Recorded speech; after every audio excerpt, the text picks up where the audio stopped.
Here I have NOKIA T20, and today I'm going to show you how to scan QR codes on this device. So to scan QR code, we're going to scan this one. You have to firstly open camera, then go to its settings and enable scan QR code. And now to scan QR code, just scan it, just like this.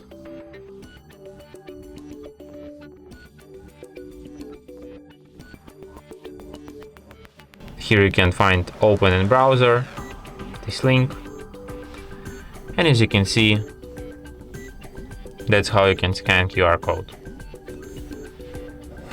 And that's it. Thanks for watching. If you find this tutorial useful, don't forget to hit that like button and subscribe to our channel.